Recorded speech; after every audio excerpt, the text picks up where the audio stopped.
Onward roared the tornado into the edge of downtown Waco.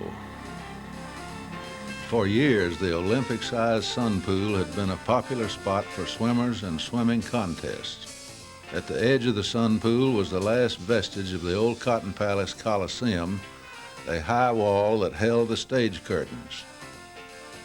The swimming season had not begun on May the 11th, so the pool was empty. As the storm approached, a half a dozen teenage boys dived for shelter in the dressing room beneath that high stone wall. The storm hit and down came the wall in huge chunks. The dressing room was buried.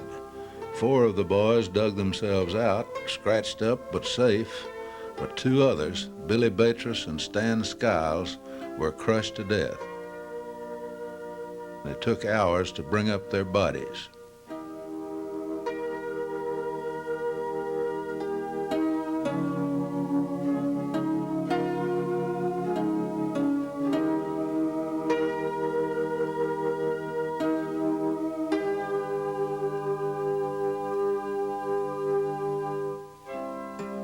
In another minute, there were other bodies, in buildings and in cars and along the streets. Men and women perished under tons of rubble. The Douglas manufacturing plant at 10th and Webster lost most of its roof and its front brick wall.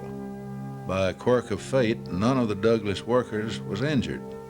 Their workday was over and they were ready to punch out and depart for the day, but they were held up momentarily by their time clock. It was running a minute slow. That 1-minute delay saved them from being struck by the falling debris outside. Next was Katy Park on Jackson between 7th and 8th. It was left in ruins. Notice the sign on the ruins, soda 10 cents. Buster Chatham, manager of the Waco Pirates baseball team, and a player, Jack Berger, ran from the office when the grandstand began to collapse. They dived underneath the Katy switch engine that was standing beside the ballpark office.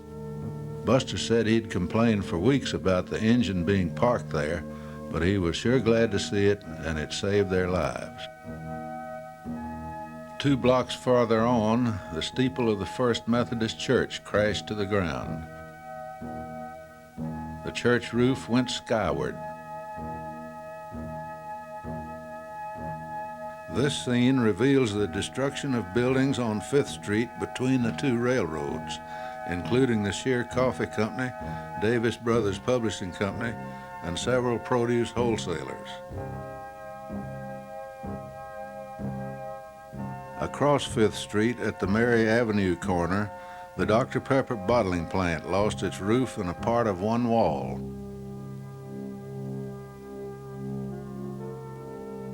The nearby Cotton Belt Freight Depot took a hard hit, losing portions of the roof and wall.